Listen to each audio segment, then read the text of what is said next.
حالانکہ قرآن پاک کی آیت تو پیش کر دی لیکن ترجمہ مرزا صاحب کی تصنیف سے پیش کر دیا۔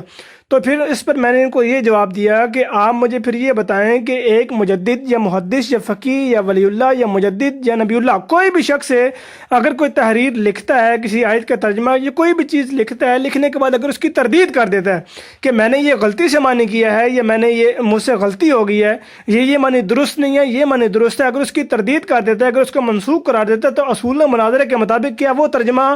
مخالف کے سامنے پیش کرنا بنتا ہے یا نہیں؟ اگر بنتا ہے تو مجھے آپ دلیل پیش فرمائیں۔ میں ان سے بار بار یہ مطالبہ کرتا رہا کہ آپ یہ ترجمہ پیش کر ہی نہیں سکتے کہ جو مرزا صاحب نے اس کو منسوخ قرار دے دیا ہے، مرزا صاحب نے اس کی تردید کر دیا ہے کہ میں نے یہ ترجمہ غلطی سے پوری مدینہ کا کیا ہے۔ جب ان کو تین چار بلکہ 5-6 دن تک میں ان کو یہی بتاتا رہا کہ آپ اصول مناظرے کے مطابق گفتگو نہیں کر رہے، تو پھر بیچارے جان چھڑانے کے لیے یہ کہتے ہیں کہ جری صاحب جو آپ نے اصول مناظرہ بیان کیا ہے، یہ میں آپ کو سامنے اسکرین شاٹ موجود آپ دیکھ سکتے ہیں، لکھتے ہیں کہ تم جس اصول مناظرہ کی بات کر رہے ہو وہ 2 اسلامی فرقوں کے لیے ہے، کافروں کے لیے نہیں۔ میں نے پھر بھی کہا کہ پہلے اس نقطے کا جواب دو، پھر میں محمدی قرآن سے دلیل دوں گا۔ میں نے شروع میں جب اصول مناظرہ کی بات کی، اصول مناظرہ سے حوالے پیش کیے، اصول مناظرہ سے بات کی، تو اس وقت چلتے رہے، لیکن جب یہ اصول مناظرہ کے مطابق پھنس چکے تو اپنے آپ کو اس سے نکالنے کے لیے یہ شگوفہ چھوڑ دیا کہ چونکہ وہ جو اصول مناظرہ وہ 2 اسلامی فرقوں کے لیے ہے، جبکہ یہ اس بات کو بھی نہیں جانتے کہ وہ جو الیاس گھمن کی کتاب اصول مناظرہ ہے وہ دیوبندی ہے، اور اس نے یہ مناظرہ اصول مناظرہ اس کے باوجود یہ دیوبندی بریلوی سے مناظرہ کرتے ہیں جو کہ مسلمان سمجھتے نہیں ایک دوسرے کو، اس اصول مناظرہ کے مطابق گفتگو کرتے ہیں، اور یہی اصول مناظرہ ہے۔ تو میں نے ان کو پھر یہ بھی کہا کہ اگر اس کے علاوہ کوئی اور اصول مناظرہ ہے تو وہ آپ بتا دیں، کتاب بتائیں، اس کتاب سے نکالتے ہیں، لیکن اس کا بھی جواب نہیں ہے۔ تو چونکہ بعد سے جان چھڑانے کے لیے، جب ان کو پتہ کہ میری جان چنگل میں پھنس چکی ہے، تو اس سے جان چھڑانے کے لیے کہتے ہیں کہ جناب یہ 2 اسلامی فرقوں کے لیے اصول مناظرہ ہے، اس سے میں نے بات نہیں کرنی۔ اصول مناظرہ کے مطابق اگر آپ پیش کر سکتے ہیں تو پھر کوئی ایسی دلیل پیش کریں کہ آپ ایک مجدد ایک چیز کو منسوخ قرار دے دیں، اس کی تردید کر کے پھر بھی اگر وہ پیش کرتے ہیں، اگر وہ پیش کرنا درست ہے تو آپ اصول مناظرہ سے اس کی مثال دیں کہ ایک چیز کو اگر منسوخ قرار دے دیا گیا، ایک شخص کی ایک چیز کی تردید کر دی گئی تو اس کو پیش ہی نہیں کرنا بنتا۔ ان کو 5-6 دن تک میں یہی بتاتا رہا، پھر 5-6 دن کے بعد پھر یہ آتے ہیں، پھر کہتے ہیں جی قرآن پاک کا میں ترجمہ کرتا ہوں سائد کا، پھر یہ کہتے ہیں کہ میں تمہیں واپس لینے والا ہوں، گویا کہ اس قال اللہ یا عیسیٰ انی متوفی کا ترجمہ جو انہوں نے کیا، متوفی کا ترجمہ کیا کہ میں تمہیں واپس لینے والا ہوں۔ تو میں نے ان سے پوچھا کہ واپس لینے والا ہوں، یہ تو آپ نے کیا دعویٰ یہ کیا کہ اس لفظ کا یہ معنی بنتا ہے، تو اس دعوے پر دلیل دیں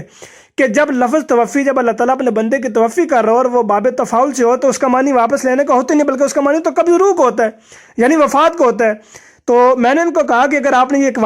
واپس لینے کا ترجمہ کیا کہ میں تمہیں واپس لوں گا، اس پر دلیل دیں۔ تو بجائے دلیل دینے کے مجھے یہ کہتے ہیں کہ چونکہ میں نے یہ معنی یا ترجمہ میں نے سیاق و سباق سے کیا ہے۔ میں نے ان کو کہا کہ یہ دلیل نہیں ہے، دلیل تب آپ دیں جب آپ قرآن پاک سے کوئی ایک آیت پیش فرمائیں کہ جس سے یہ ہو کہ اللہ تعالیٰ اپنے بندے کی توفی کر رہا ہو اور وہ باب تفاعل ہو تو وہاں پر معنی واپس لینے والا ہو، کہ تو میں واپس لینے والا ہوں، یہ دلیل ہوتی ہے۔ یا آپ حدیث رسول اللہ صلی اللہ علیہ وسلم سے کوئی ایک حدیث پیش کر دیں، یا لغات سے کوئی ایک لغت کا حوالہ پیش کر دیں، اگر آپ نے پیش کر دیا تو آپ کی دلیل ویلڈ ہے، اگر آپ نے پیش نہ کیا تو آپ کی دلیل ویلڈ نہیں ہے، آپ کا دعویٰ بالکل بیکار ہے۔ تو میں ان سے کافی دن تک یہ مطالبہ کرتا رہا، تو پھر یہ کہتے ہیں کہ میں نے معنی سیاق سباق سے کیا۔ پھر انہوں نے قرآن پاک کی 3 آیات پیش کی کہ جس میں یہ تھا کہ قیامت کے دن ان کو پورا بدلہ دیا جائے گا۔ تو میں نے ان سے یہ سوال کیا، میں نے کہا کیا یہ باب تفاعل والی آیات ہے جو آپ نے آیات پیش کی ہیں؟ یہ تو باب تفاعل ہی نہیں ہے۔ تو پھر آگے سے یہ لکھ دیتے ہیں کہ چونکہ جی میں عربی گرامر نہیں جانتا تو اس لیے مجھے نہیں پتا، یعنی انہوں نے مولے مکاشری کہ منو تو پتہ نہیں، آپ پہ 10 منو تو اس چیز کا پتہ ہی نہیں ہے۔ تو میں نے ان کو جب یہ کہا کہ اگر آپ کو عربی گرامر کا نہیں پتا تھا تو آپ کو اصول مناظرہ کے مطابق گفتگو کرنی ہی نہیں چاہیے تھی، کیونکہ آپ مناظرہ کر رہے ہیں اور آپ کو گرامر کا پتہ ہی نہیں ہے، اور آپ وہ آیات پیش کر رہے ہیں کہ جس کا آپ کو پتہ ہی نہیں کہ اس میں کون سی گرامر، کون سا کلیہ، کون سا قاعدہ، کون سا باب استعمال ہوا ہے۔ تو اس لیے جب میں نے ان کو یہ کہا کہ یہ تو باب تفاعل اور آپ کے دعوے کے مطابق یہ دلیل بنتی نہیں ہے تو آپ کو یہ پیش کرنی نہیں چاہیے، تو ویسے یہ بات ان کے سمجھ میں صحیح طرح بیٹھ گئی تھی۔ اس کے بعد پھر آج کے دن تک انہوں نے وہ آیات دوبارہ پیش نہیں کی کہ یہ بات ان کے ذہن میں بیٹھ گئی تھی۔ پھر وہ یہ کرتے ہیں کہ میں نے معنی سیاق و سباق سے کیا ہے۔ میں نے ان کو یہ مثال دی کہ اگر ایپل کا مطلب امرود اگر ہے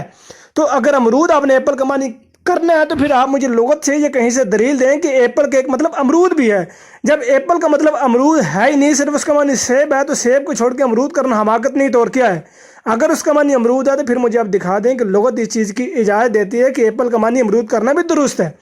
میں بار بار ان سے یہ مطالبہ کر رہا ہوں، ان کی سوئی وہاں پھنسی ہوئی کہ جی میں نے سیاق سباق سے معنی کیا ہے۔ اب میں نے سیاق سباق کا ان سے مطالبہ یہ کیا کہ سیاق سباق سے معنی آپ تب کریں کہ جب توفی کا معنی واپس لینے والا بنتا ہو۔ جب اس کا معنی واپس لینے والا بنتا ہی نہیں ہے تو پھر سیاق سباق کا معنی آپ نے کہاں سے بیچ میں گھسیڑ دیا؟ دلیل مانگ رہا ہوں، دلیل نہیں دیتے، دعویٰ کر دیتے ہیں، دعویٰ بنا دلیل کے بے فائدہ ہے۔ اور پھر انہوں نے یہ بھی کہا تھا کہ اگر میں آپ کو یہ ثابت نہ کر سکا تو میں احمدیت چھوڑ دوں گا، اور یہ اپنے دعوے پر دلیل بھی نہیں دے سکے۔ اور انہوں نے بیچ میں ایک دو دفعہ ایگری بھی کیا کہ میں اگر دلیل نہیں دے رہا، میں اگر نہیں ثابت کر رہا تو آپ ثابت کر دیں۔ تو حالانکہ مدعا علیہ کا تو کام ہوتا ہے کہ جو مدعی دعویٰ کرے، جو دلیل پیش کرے، اس دلیل کو رد کرنا ہوتا ہے۔ تو مدعی جب دعویٰ کر کے دلیل ہی نہیں دے تو مدعا علیہ رد کیا کرے؟ مدعا علیہ نے تو صرف سوال کیا، یعنی میں نے صرف سوال کیا اس دعوے پہ کہ جو دلیل آپ دے رہے ہیں، جو دعویٰ آپ کر رہے ہیں، اس دعوے پہ دلیل بھی نہیں دی۔ آپ نے دعوے پہ دعوے کر دیے ہیں، اس دعوے پہ دلیل مانگ رہے تو وہ دلیل نہیں دے رہے۔ تو جب مدعی اپنا دعویٰ ثابت نہ کر سکے، مدعی اپنا موقف ثابت نہ کر سکے تو مدعا علیہ کا موقف خود بخود ثابت ہو جاتا ہے۔ مثلاً مدعی یہ تھا کہ حضرت عیسیٰ علیہ السلام پر جسم اصلی زندہ آسمان پر موجود ہیں۔ مدعا علیہ کا یہ دعویٰ تھا کہ عیسیٰ علیہ السلام باقی انبیاء کرام علیہ السلام کی طرح وفات پا چکے ہیں۔ مدعی جب اپنا دعویٰ ثابت نہ کر سکا تو مدعا علیہ کا دعویٰ خود بخود الحمدللہ ثابت ہو گیا۔ اور پھر مبشر شرجیل کو اپنے دعوے کے مطابق، اپنے بیان کے مطابق کہ اگر میں ثابت نہ کر سکا تو میں احمدیت قبول یعنی مسیح موعود کو امام مہدی مان لوں گا اور ان کی بیعت کر لوں گا۔ یہ ان کا بیان تھا کہ میں مسیح موعود کو مان لوں گا۔ تو اب ان کو اپنے بیان پر پورا اترتے ہوئے حضرت مسیح موعود علیہ السلام کی بیعت کرنی چاہیے، یا پھر اپنے یہ بیان سے مکر جائیں اور اعلانیہ طور پر بغاوت کے اعلان کر دیں کہ جی میں اپنے بیان سے پھرتا ہوں اور میں نے اپنے بیان کی خلاف ورزی کی اور میں اس چیز پر ایگری نہیں ہوتا۔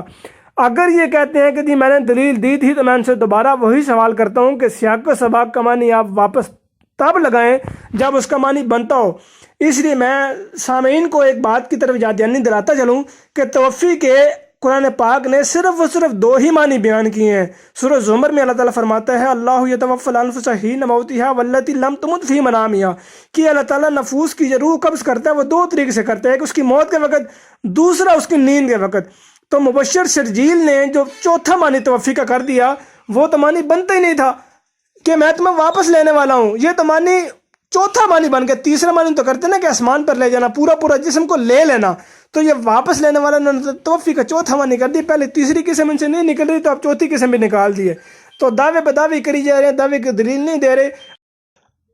اچھا میں یہاں پر یہ بھی بتاتا چلوں کہ یہ مبشر شرجیل جو ہے اس کو میں نے یہ بھی کہا تھا کہ ہم فون پر لائیو بات کرتے ہیں، وہ چاہے واٹس ایپ پہ ہو، چاہے اسکائپ پہ ہو، چاہے فیس بک پہ ہو، تو لائیو بات کرتے ہیں، لیکن یہ اتنے خود کو مجاہد ختم نبوت کہتے ہیں، ان میں اتنی ہمت نہیں ہو سکی کہ یہ مجھ سے لائیو گفتگو کر سکے فون پہ۔ آخری وقت تک یہ اس پہ ڈٹ رہے کہ نہیں جی میں نہیں کر سکتا لائیو گفتگو، میرے پاس ٹائم نہیں ہوتا، میں مصروف بندہ ہوں۔ جبکہ دوسری طرف میرے دوسرے دوست عبداللہ صاحب کے ساتھ یہ کہتے ہیں کہ میں آپ سے بات کرتا ہوں فون پہ، آپ کو سارا کچھ سمجھا دوں گا، لیکن جیسے ان کو پتہ لگا کہ جری اللہ بیچ میں آ گیا ہے تو ان کو میں نے کہا کہ ہم فون پر بات کرتے ہیں، تو یہ ایسے تھے کہ یہ فون پر بات کرنے پہ آئے ہی نہیں ہے، اور انہوں نے یہ بہانہ لگا دیا کہ میرے پاس ٹائم نہیں ہوتا، میں نہیں کر سکتا بات گفتگو، میں مصروف بندہ ہوں، یہ ہوں وہ ہوں، تو میری